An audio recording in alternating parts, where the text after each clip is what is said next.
तो क्लास 8 के मेरे बच्चों, हम लोग आज चैप्टर स्टार्ट करने वाले हैं सिपॉय म्यूटिनी। क्या? Sepoy mutiny. इसी को दूसरे नाम पे बुलाया जाता है वॉर ऑफ इंडिपेंडेंस। इसी को तीसरे नाम पे बुलाया जाता है फर्स्ट वॉर ऑफ इंडिपेंडेंस। और इसी को चौथे नाम पे बुलाया जाता है रिवॉल्ट ऑफ 1857। तो हम लोग बोल सकते हैं कि रिवॉल्ट ऑफ 1857 को चार और तीन और नाम से बुलाया जाता है। Sepoy mutiny, war of independence, first war of independence. पहले सिपॉय म्यूटिनी का मतलब समझते हैं। सिपॉय का मतलब होता है सोल्जर्स। सिपॉय का मतलब होता है सोल्जर्स। म्यूटिनी का मतलब होता है रिवॉल्ट, यानी कि सोल्जर्स रिवॉल्ट। ठीक है। अभी आप लोग आगे पढ़िएगा कि रिवॉल्ट ऑफ 1857 एक सैनिक थे जिनका नाम था मंगल पांडे। मंगल पांडे जी के द्वारा रिवॉल्ट ऑफ 1857 शुरू करवाया गया था। तो इसीलिए इसको सिपॉय म्यूटिनी भी बोलते हैं। अब दो बात आता है कि इसको war of independence and first war of independence क्यों बोलते हैं। और अब हम लोग चैप्टर में इन कर रहे हैं। ठीक है। यदि हम लोग देखेंगे रिवॉल्ट ऑफ 1857 को वॉर ऑफ इंडिपेंडेंस क्यों बोलते हैं, तो इसके पीछे का एक हिस्ट्री है। Similarly first war of independence क्यों बोलते हैं, उसके पीछे का भी हिस्ट्री है। पहले कुछ बातों को जानिए। जैसा कि आप लोगों को पहले ही बताया था, ब्रिटिशर्स इंडिया में जहांगीर के समय में आए थे। किसके समय में? जहांगीर के समय। जहांगीर का टाइम पीरियड था 1605 से लेकर के 1627। इसी बीच ब्रिटिशर्स आए थे। और हम लोग बात कर रहे हैं 1857 का। मतलब यहां से लेके यहां तक के बीच में बहुत कुछ हुआ होगा देश। बहुत कुछ हुआ होगा देश में, और बहुत कुछ हुआ। ऐसा ऐसा कुछ हुआ कि मतलब टॉलरेबल नहीं है। ऐसा ऐसा कुछ हुआ कि सोने का चिड़िया बोले जाने वाला हिंदुस्तान मतलब खोखला हो गया, बैंकरप्ट हो गया। और ऐसा ऐसा बहुत कुछ कौन करवा रहा था? अंग्रेज। ठीक है।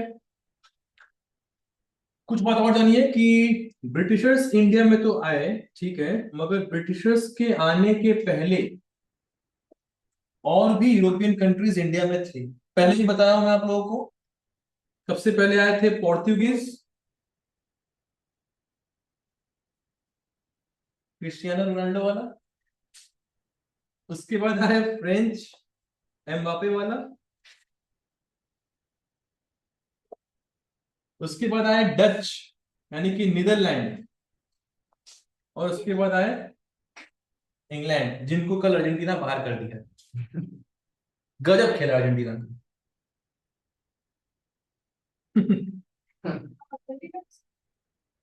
बाद में बात करते हैं अर्जेंटीना को सपोर्ट कर रहे हैं कि नहीं कर रहे। देखो बच्चे लोग, अंग्रेज इंडिया में आए ये बोल करके कि उनको इंडिया में व्यापार करना है, ट्रेड करना है। और किस चीज का ट्रेड? स्पाइसेस, मसाला का। धीरे धीरे वो लोग इंडिया में अपना जगह बनाए। इंडिया में ऑब्जर्वेशन किए। ऑब्जर्वेशन में उनको समझ में आया कि इंडिया में यूनिटी नहीं है। फर्स्ट, तो यहां पे मैं लिखता हूं लैक ऑफ यूनिटी। ये ऑब्जर्व किए थे वो लोग। सेकंड, वो लोग ऑब्जर्व किए थे कि इंडियंस बहुत ज्यादा ग्रीडी है। ग्रीडी का मतलब जानते हैं? लालची। थर्ड, वो लोग ऑब्जर्व किए थे कि इंडियंस बहुत ज्यादा सेल्फिश है, स्वार्थी। ये तीन मेन ऑब्जर्वेशन इंडियंस के लिए जो वो लोग किए, ये तीनों ऑब्जर्वेशंस में जब उन लोग को कंफर्मेशन मिला कि बात सही है कि इंडियंस ग्रीडी है, बात सही है कि इंडियन सेल्फिश है, और बात सही है कि इंडियंस में यूनिटी नहीं है। जब ये तीनों बात का कंफर्मेशन मिला तो उन लोगों का कॉन्फिडेंस बढ़ गया, और वो लोग धीरे धीरे इंडिया में टेरिटोरियल एक्सपेंशन करना शुरू किए। टेरिटोरियल एक्सपेंशन का मतलब होता है विस्तार करना, अपने एरियाज को फैलाते जाना। और आप लोग क्योंकि पढ़े थे रंजीत सिंह का कहानी कि कभी अंग्रेज लोग उसका सपोर्ट करते थे, कभी उसके अगेंस्ट में आते थे, मतलब इस तरीके से आपस में हम लोग को लड़ाया करते थे, डिवाइड एंड रूल का पॉलिसी चलाया करते थे, डिवाइड एंड रूल का पॉलिसी चलाया करते थे। अंग्रेज हम लोगों को पॉलिटिकली, इकोनॉमिकली, सोशली, रिलीजियसली, चारों तरीके से परेशान कर रहे थे। कैसे कैसे बोलिए आप? पॉलिटिकली, सोशली, रिलीजियसली, इकोनॉमिकली, चारों तरीके से हम लोगों को परेशान कर रहे थे। यदि बात किया जाए सर पॉलिटिकली कैसे परेशान कर रहे थे, वो हम लोग का टेरिटरीज छीनते थे। ठीक है, यहाँ पर लिखता हूं मैं कॉन्क्वेस्ट। यदि बात किया जाए इकोनॉमिकली कैसे कर रहे थे, तो यहां पर लिखेंगे drain of wealth. Drain of wealth, India का सब पैसा इंग्लैंड जा रहा था। ठीक है, इंडियन इंडस्ट्रीज को खत्म कर दिए थे। आप लोग को आगे पढ़ाऊंगा मैं, ये लोग इंग्लैंड से मशीन मेड गुड्स इंडिया में भिजवा करके इंडियन हैंडमेड गुड्स का मार्केट खत्म कर दिया। ठीक है, देखो अंग्रेजों को बहुत अच्छा से पता था कि यदि इंडिया को अपना गुलाम बनाना है तो इंडिया को इकोनॉमिकली कंगाल बनाना होगा। किसी भी कंट्री को यदि आप अपना गुलाम बनाना चाहते हैं तो बहुत जरूरी है कि उस कंट्री को इकोनॉमिकली पहले आप खत्म कर दीजिए, तोड़ दीजिए, उसके बाद कंट्री सांस नहीं ले पाएगा। अंग्रेज वही कर रहे थे। सोशली ये कैसे इंडियंस को परेशान कर रहे थे, हमारे रिलीजियस मैटर्स में इंटरफेयर करके, हमारे रिलीजियस मैटर्स में इंटरफेयर करके। ठीक है, politically, economically, socially, religious. Socially में क्या हम लोग बोल सकते हैं, इंडियंस का जो समाज में स्टेटस था उसको भिखारियों का स्टेटस बनवा दिया। क्या? भिखारियों का। ठीक है, चारों तरीके से हम लोग को परेशान कर रहे थे। अब हम लोग एक एक चीज थोड़ा समझने का चेष्टा करेंगे। जैसे कि मैं आप लोग को बताया पॉलिटिकली में कॉन्क्वेस्ट कर रहे थे। कॉन्क्वेस्ट कैसे होता है? वॉर करके, लड़ाई करके। मगर ऐसा कई जगह था जहां पे अंग्रेज लड़ाई नहीं कर रहे थे, एक्ट पास करवा रहे थे। क्या कर रहे थे? एक्ट पास करवा रहे थे, लॉ पास करवा रहे थे। लॉ पास करवा करके इंडियन टेरिटरीज को वो लोग छीन ले रहे थे। उन लोग के पास इतना पावर था सर कि वो लोग एक्ट पास करवाए? बिल्कुल था। वो भी आएंगे, अब बताएंगे कि वो लोग पावर कब कब गेन किए। मगर कुछ कुछ चीजों को समझिए। पॉलिटिकली कॉन्क्वेस्ट करने के लिए अंग्रेज कुछ कुछ नियम निकाले। जैसे एक का नाम हो गया डॉक्ट्रिन ऑफ लैप्स, दूसरा का नाम हो गया सब्सिडियरी अलायंस।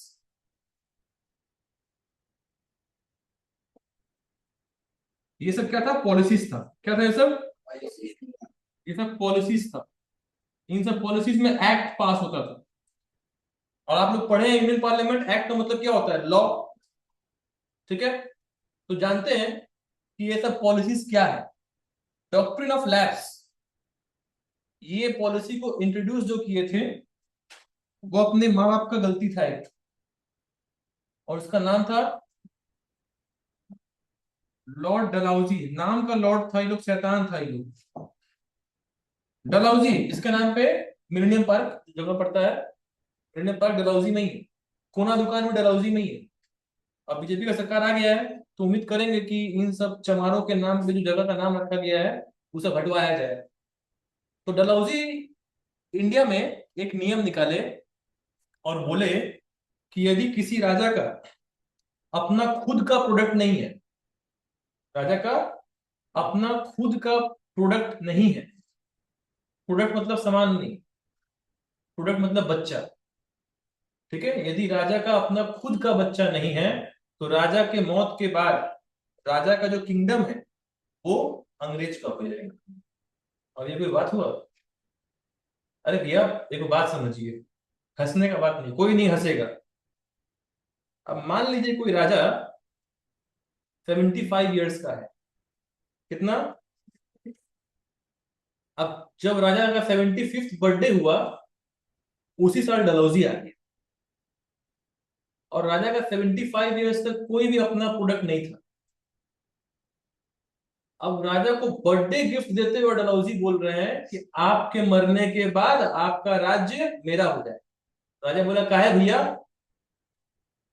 तो डलहौजी बोलता है ऐसा है कि आपका खुद का प्रोडक्ट नहीं। अब एक बात बताइए, 75 साल का राजा 75 साल में खुद का प्रोडक्ट कैसे प्रोड्यूस करे?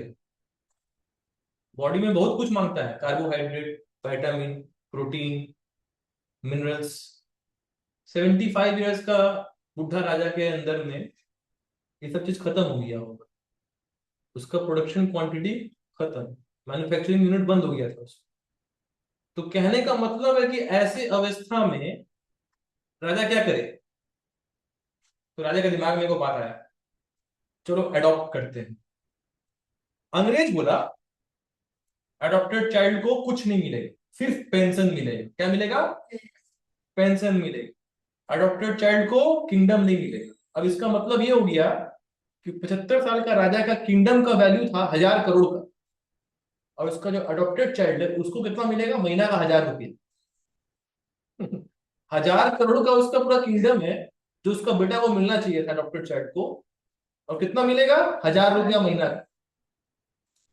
इनफैक्ट डलहौजी ये भी बोला कि अडॉप्ट आप कर सकते हैं कि नहीं कर सकते हैं वो भी हम लोग डिसाइड करेंगे, तो पहले हम लोग से परमिशन लेना पड़ा। अब देखिए मुंद्रा जी पूछ रहे हैं उन लोग का बात मानना ही क्यों था? क्योंकि वो लोग पावरफुल था। बात ये है ना कि उन लोग से ज्यादा पावरफुल हम लोग थे, मगर हम लोगों में यूनिटी नहीं था। हम लोगों में यूनिटी होता तो उन लोग का बात मानने का दरकार पड़ता नहीं। अब 75 साल का वो राजा जब अपने राज्य को बचाने के लिए अपने बाकी नेबरिंग स्टेट से बात किया कि भैया आप लोग मेरा मदद करिए, तो नेबरिंग स्टेट के राजा लोग क्या बोलते थे? भैया मेरा तो खुद का प्रोडक्ट है, तो हमको कोई चिंता नहीं है, आप अपना देख लीजिए। हो गया ना सत्यानाश। और ऐसे हुआ क्या, इंडिया का एक एक करके बहुत सारा स्टेट्स निकल गया हाथ से। किसके पास गया? अंग्रेज के पास गया। इसमें कुछ बड़ा बड़ा एग्जाम्पल देता हूं जो आप लोगों को याद रखना है। लक्ष्मीबाई, राइट, झांसी की रानी, उनका भी राज्य डॉक्ट्रिन ऑफ लैप्स में फंस गया था। लक्ष्मीबाई का एडॉप्टेड चाइल्ड था जिसका नाम था आनंद राव। क्या नाम था? आनंद राव। अंग्रेज आनंद राव को राज्य नहीं दिए, इसीलिए लक्ष्मीबाई लड़ी भी, मगर बचा नहीं पाई अपने राज्य को, अंग्रेज छीन लिए। उसी तरीके से मुंबई का एक जगह है जिसका नाम है सतारा। सितारा मत बोल दीजिएगा, सतारा। सतारा वाला जगह भी चला गया डॉक्ट्रिन ऑफ लैप्स के अंडर में। आप लोग जानते हैं नागपुर, कोई गया है? कौन गया है? तो नागपुर, जिसको सिटी ऑफ ऑरेंजेस बोलते हैं, वो भी चला गया डॉक्ट्रिन ऑफ लैप्स में। तो एक तरीके से अंग्रेज क्या किए, पॉलिटिकली ये लोग डॉक्ट्रिन ऑफ लैप्स इंट्रोड्यूस करके इंडिया का 3 जगहों को कैप्चर कर लिए, राइट। ऐसे ही ये लोग पॉलिटिकली और भी कुछ बड़ा बड़ा कर्म कांड किए थे, बताते हैं आप लोगों को। अवध यानी कि अवध यानी कि अयोध्या। अयोध्या यानी कि राम जी का जन्म स्थान। बहुत पावन धरती, बहुत पावन भूमि हम लोगों के लिए। अवध को भी अंग्रेज छीन लिए। अब अवध को डॉक्ट्रिन ऑफ लैप्स के लिए नहीं छीने थे, अवध को अलग कारण से छीने थे। बताता हूं मैं आप लोगों को, पहले जानिए अवध क्या था उस वक्त।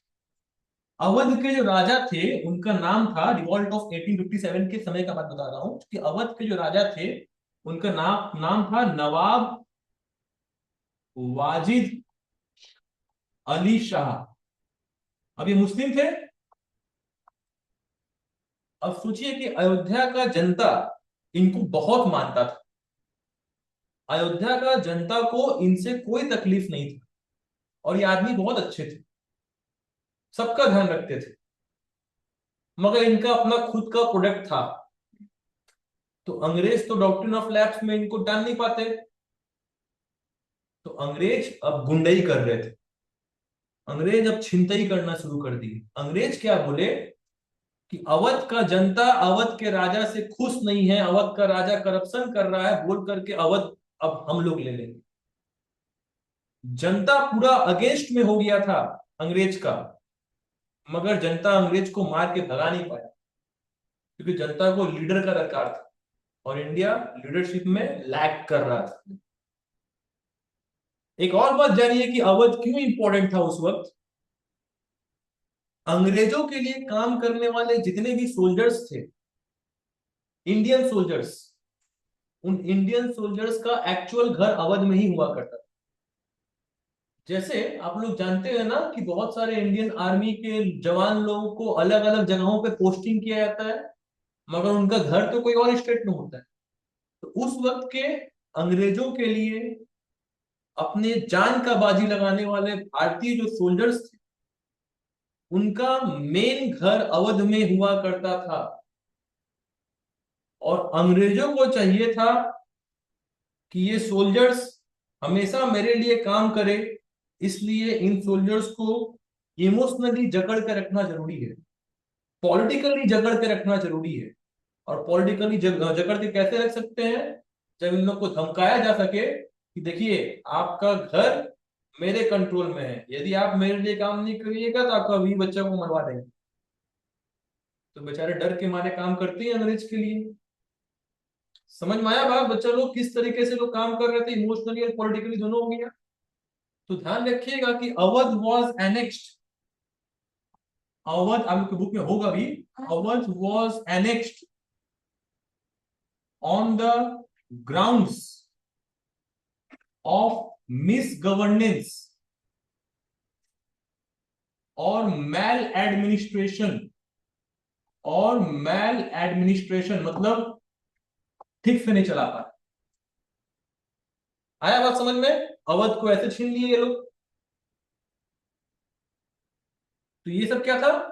पॉलिटिकल एक्टिविटीज था अंग्रेजों का, जो रिवॉल्ट ऑफ 1857 का पॉलिटिकल कॉज बन गया। फिर से बोल रहा हूं, ये सब अंग्रेजों का पॉलिटिकल एक्टिविटीज था। डॉक्ट्रिन ऑफ लैप्स को लेके आना, अवध को एनेक्स करना, जो कि अल्टीमेटली लोगों का गुस्सा को बढ़ाते बढ़ाते बढ़ाते बढ़ाते फाइनली 1857 में कुछ बड़ा करवा दिया लोगों से। तो अल्टीमेटली क्या बना?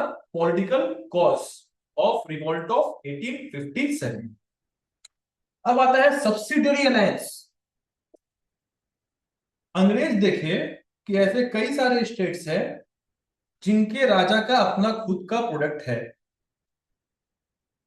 अब अंग्रेज को उन सब स्टेट्स चाहिए थे, जैसे कि हैदराबाद, जैसे कि पुणे, जो आज के समय का पुणे है ना, इन दोनों जगहों को भी अंग्रेज अपने पावर में लेना चाहते थे। तो अंग्रेज क्या किए? सब्सिडरी अलायंस लेके आए। सब्सिडरी अलायंस को लाने वाला अपना माँ बाप का गलती का नाम था लॉर्ड वेलेस्ली।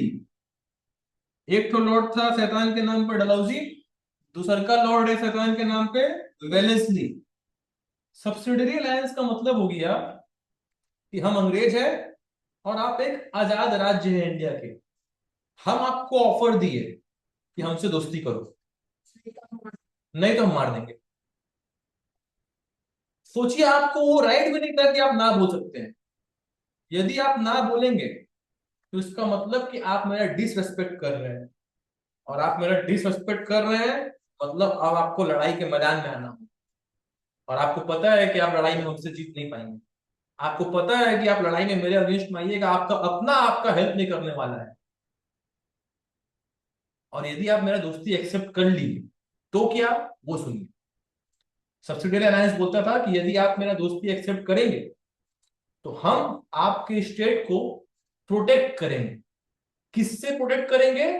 कोई यदि आपका नेबरिंग स्टेट आपके ऊपर अटैक कर रहा है, कोई बाहर का कंट्री यदि आपके ऊपर अटैक कर रहा है, तो आपके स्टेट को बचाने के लिए अंग्रेज आएंगे। मगर आपको ध्यान रखना होगा कि आप किससे दोस्ती करेंगे, किससे बातचीत करेंगे, वो सब अंग्रेज के परमिशन से होना चाहिए।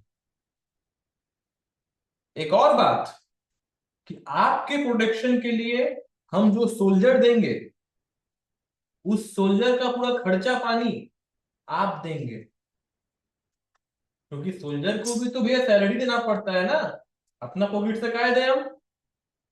तो वो आपके द्वारा जो पैसा मिलेगा उसी से हम आपको प्रोटेक्शन देंगे, एनुअल ट्रिब्यूट जैसे। आया बात समझ में? और यदि आप मेरा बात नहीं एक्सेप्ट करेंगे तो मार देंगे, भसान कर देंगे। बोलिए डागा जी।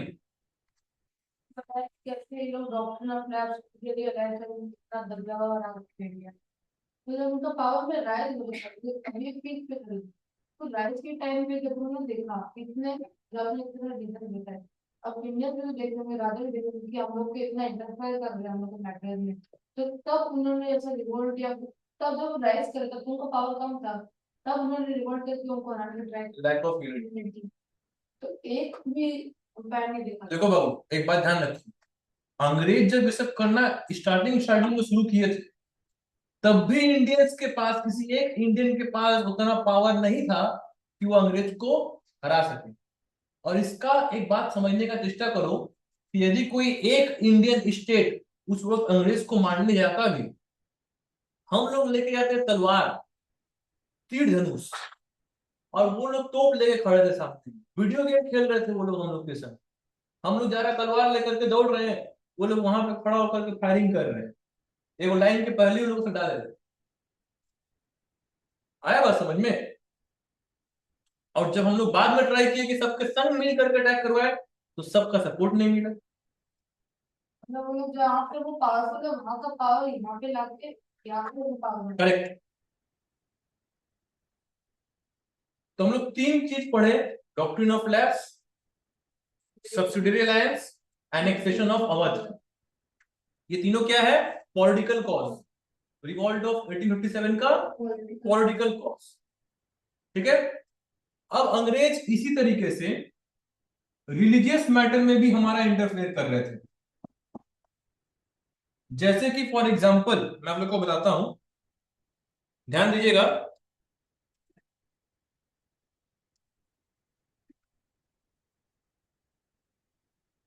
1828 में इंडिया से सती सिस्टम को ये लोग बैन कर दिए, सती सिस्टम को बैन कर दिए। अभी गलत नहीं किए थे अंग्रेज लोग, किए अच्छे ही थे। सती सिस्टम क्या था कितना लोगों को नहीं पता है? हाँ भाई, कितना लोगों को नहीं पता है सती सिस्टम क्या था? एक जन। और कोई पता है आपको? तो हाथ उठा। हाँ,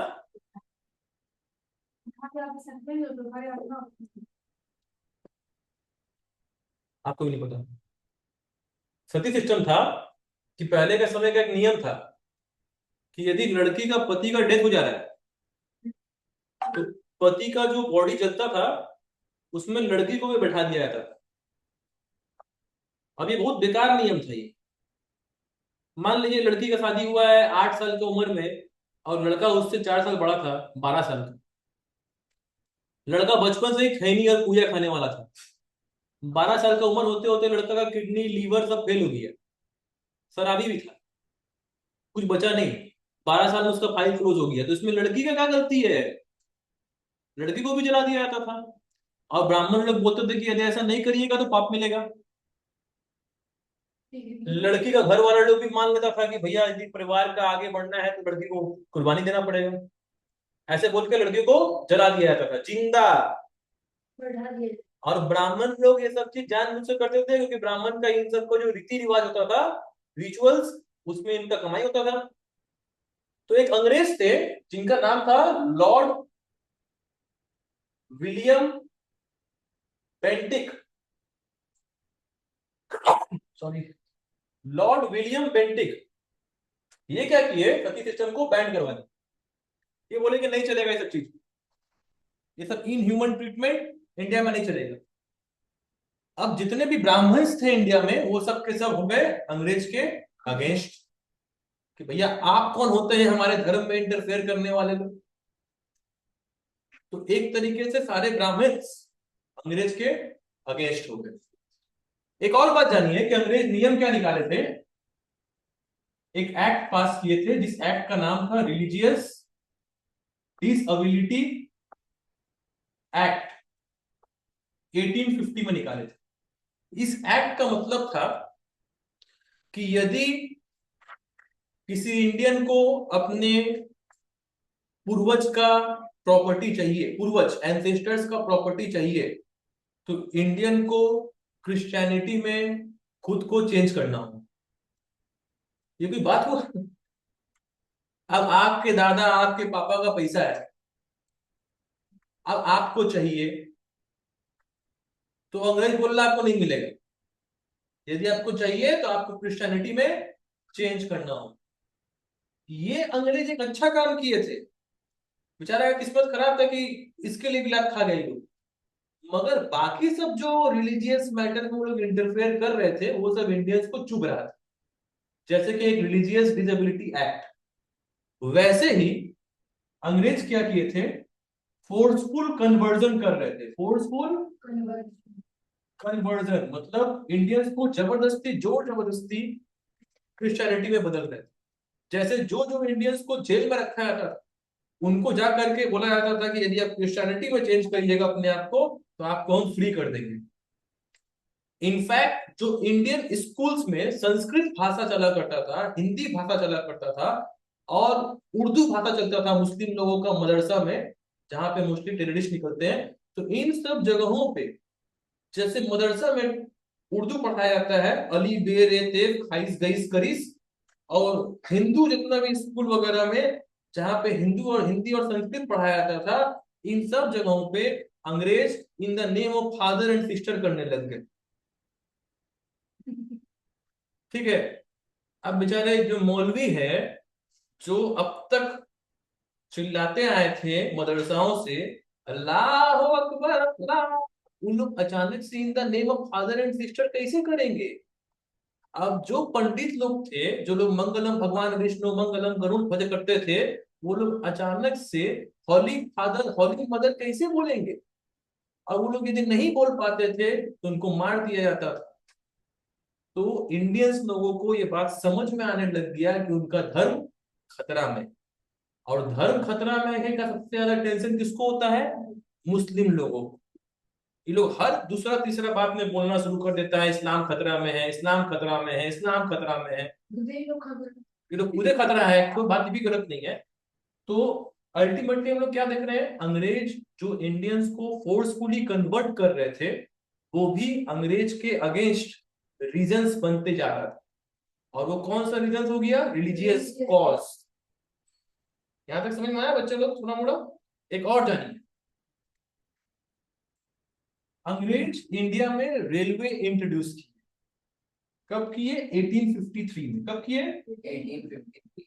अभी अच्छा ही काम किए थे एक तरीके से वो लोग, रेलवे लेकर के आ गए, देश का कनेक्टिविटी बढ़ गया था। मगर अब ये जब रेलवे इंट्रोड्यूस हुआ तो रेलवे का,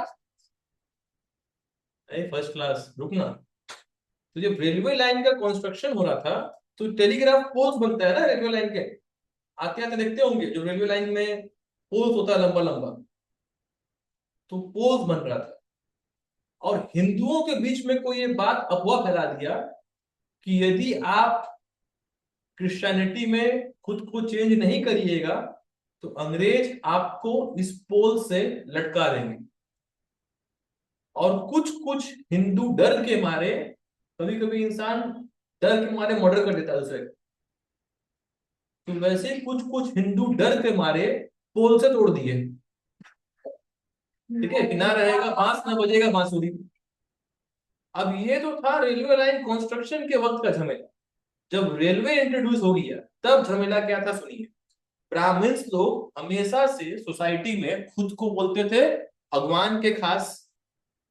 सोसाइटी हम लोग का डिवाइड था, पहले ब्राह्मण्स था, फिर क्षत्रियास मतलब राजा लोग, उसके बाद वैश्यास मतलब बिजनेसमैन लोग, और लास्ट में कौन आते थे? शूद्रास। अब ब्राह्मण्स इन दोनों के संग तो बिल्कुल भी खुद को नहीं देखना चाहते थे। ठीक है। अब भैया अंग्रेज जो ट्रेन निकाले, वो ट्रेन में अलग अलग बोगी, अलग अलग कास्ट वाइज नहीं निकाले थे। अब एक ही सीट में हो सकता है वो पांडे जी बैठ गए हैं, मिश्रा जी बैठ गए हैं, और बगल में एक तो जायसवाल जी बैठ गए हैं, जो वैश्य कम्युनिटी में आएंगे, बिजनेसमैन कम्युनिटी में आएंगे, और ब्राह्मण को यदि टच हो गया थोड़ा सा, तो ब्राह्मण जायसवाल जी को भी गाली देंगे और अंग्रेज को भी गाली देंगे कि देखा हमारा धर्म नष्ट कर देना सही लोग। समझ में आया बात? क्लियर? तो बेचारा रेलवे का इंट्रोडक्शन अंग्रेज लोग किया, हालांकि वो लोग अपने स्वार्थ के लिए किए थे, हम लोगों के लिए नहीं किए थे वो लोग कि हम लोग रेलवे में बैठ के घूमे। वो लोग रेलवे का इंट्रोडक्शन इसलिए किए थे ताकि उन लोगों का इंपोर्ट एक्सपोर्ट का काम तेजी हो जाए, मगर वो रेलवे कंस्ट्रक्शन करना इन लोगों के लिए देना पे देना पड़ गया। तो इंडियंस लोग के दिमाग में एक परसेप्शन ये बन गया कि अंग्रेज हम लोगों का रिलीजियस मैटर में बहुत ज्यादा इंटरफेयर करता है। और उसमें सिर्फ हिंदू के दिमाग में ये बात नहीं आया, मौलवीज के भी दिमाग में सब बात आ गया। ऐसे मतलब मौलवी दाढ़ी यहां तक, समझ पाए बच्चा लोग यहां तक? क्लियर? तो ये सब चीज चल रहा था, मतलब देश में 1800 के बाद, 1800 के बाद ये सब चीज चल रहा था। डॉक्ट्रिन ऑफ लैब्स भी हो रहा था, सब्सिडियरी अलायंस चल रहा था, रेलवे का इंट्रोडक्शन चल रहा था, एवोल्यूशन ऑफ सती चल रहा था।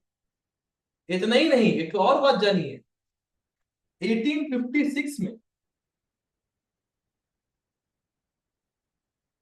ईश्वर चंद्र विद्यासागर, नाम सुने हैं? बहुत बड़े पर्सनालिटी थे, बहुत अच्छे इंसान थे। ईश्वर चंद्र विद्यासागर अंग्रेजों के ऊपर प्रेशर डाला करके विडो रीमैरिज को लीगल करवा लिए। विडो लीगल करवा ली। पहले विडो रीमैरिज इलीगल था। देखो बात समझना बच्चा लोग, 1828 में सती सिस्टम बैंड हो गया। तो यानी कि अब जो भी लेडीज का पति का मौत होगा, खाली उसी का फाइल क्लोज होगा, उसका बीवी बच जाएगी, मगर बीवी अब विधवा होगी। क्या होगी? विडो होगी।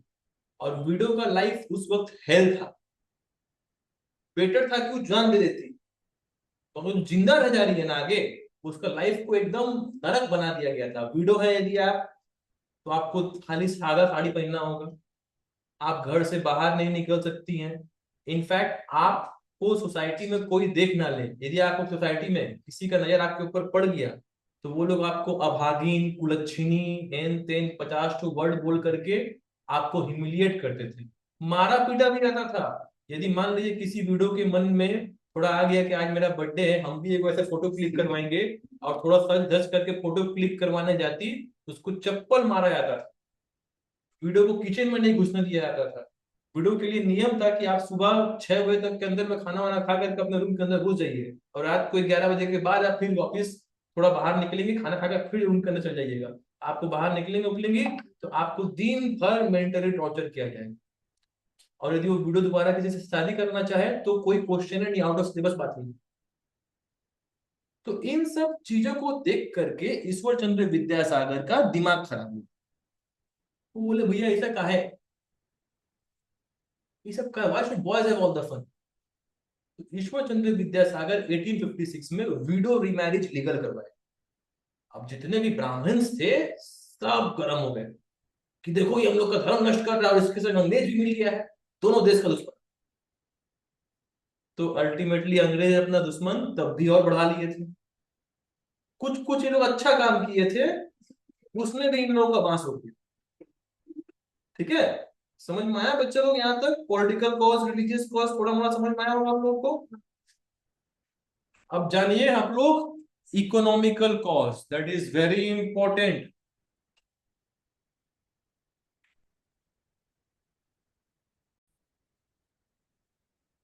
इंडिया में जितने भी सामान सब बन रहे थे, सब हैंडमेड गुड्स, और हैंडमेड गुड्स ज्यादा कॉस्टली होता था। ठीक है, क्योंकि वो इंसान के लेबर से बन रहा था, इंसान के फिजिकल एफर्ट से बन रहा था। अंग्रेज क्या किए, इंडिया से सारा रॉ मटेरियल उठाते थे, उसको इंग्लैंड में भेजते थे। इंग्लैंड में इंडस्ट्रियलाइजेशन आ ही चुका था, वहां का इंडस्ट्रीज क्या करता था, इन सब रॉ मटेरियल से फिनिश्ड गुड्स बना देता था। जैसे फॉर एग्जांपल इंडिया से लोग कॉटन लिए, कॉटन लेकर के इंग्लैंड में भेज दिए, इंग्लैंड में सब मशीन्स लगा हुआ है, मशीन्स फटाफट शर्ट बना करके या धोती बना करके इंडिया में ले आया। तो एक बात समझिएगा कि पहले जिस धोती का दाम 200 रुपया पड़ता, अब वो धोती का दाम 100 रुपया पड़ रहा है। तो अल्टीमेटली इंडियंस लोग इंडिया का बना हुआ धोती लेना बंद कर दिए और इंग्लैंड से बना हुआ धोती लेना शुरू कर दिए। जैसे आज के समय में हम इंडियंस लोग इंडिया का सामान नहीं खरीदते हैं, चाइना का सामान खरीद लेते हैं। क्यों? क्योंकि चाइना का सामान बहुत सस्ता है। समझ में आया बात? इतनी अच्छा नहीं आता। लाइटिंग लाइटिंग लाइटिंग आप ये मतलब ऐसा ये बोल रहे हो, हम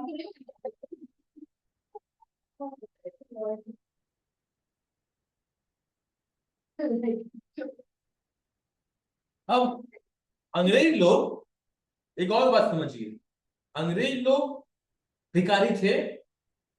उन लोग का कंट्री में उनका जो क्लाइमेट था, वो क्लाइमेट में कोई भी क्रॉप्स व्रॉप्स ग्रो नहीं होता था। और इंडिया का क्लाइमेट क्या था? Tropical climate. क्या था?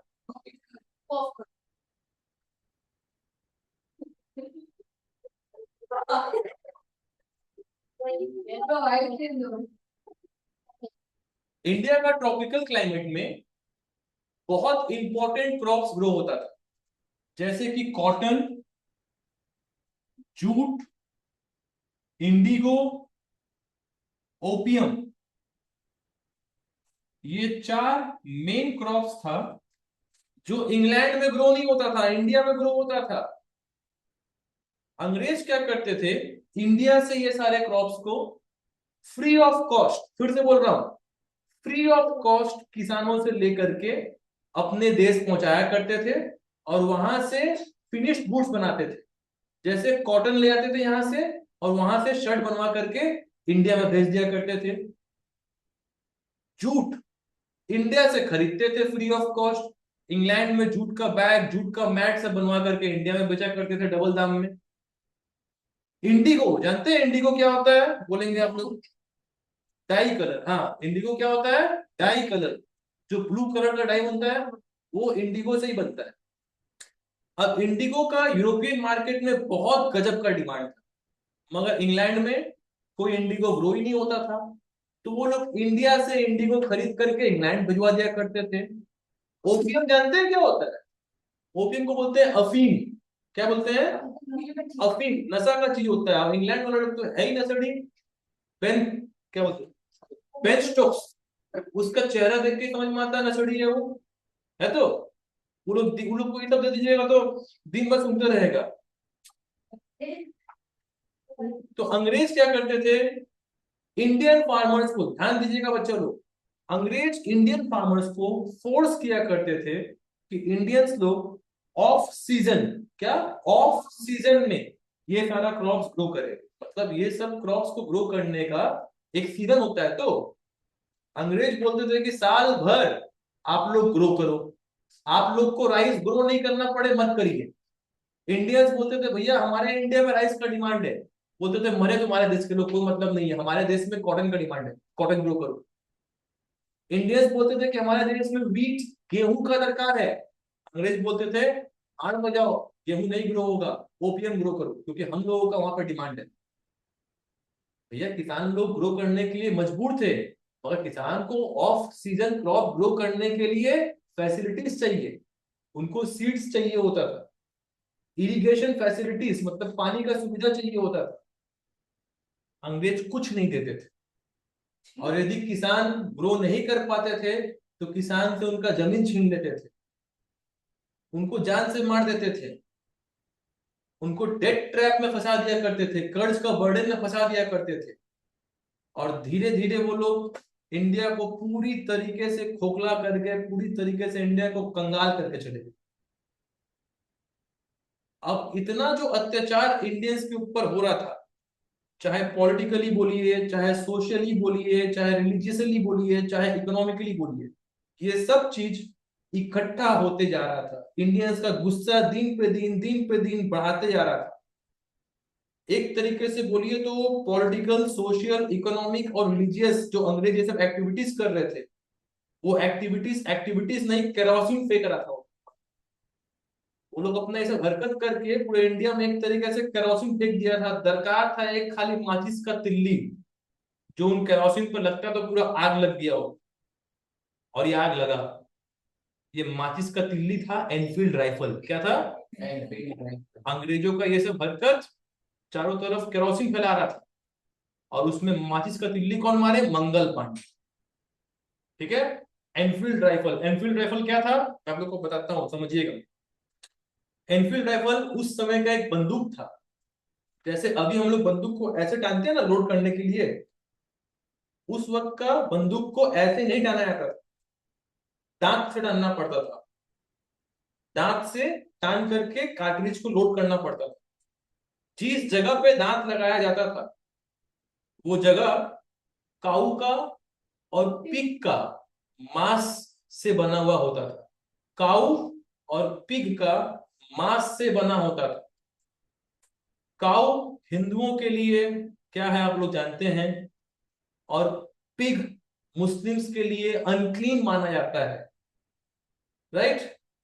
अब इंडियन आर्मी में काम करने वाले हिंदू भी थे, मुस्लिम भी थे। हिंदू में बहुत लोग ब्राह्मण थे।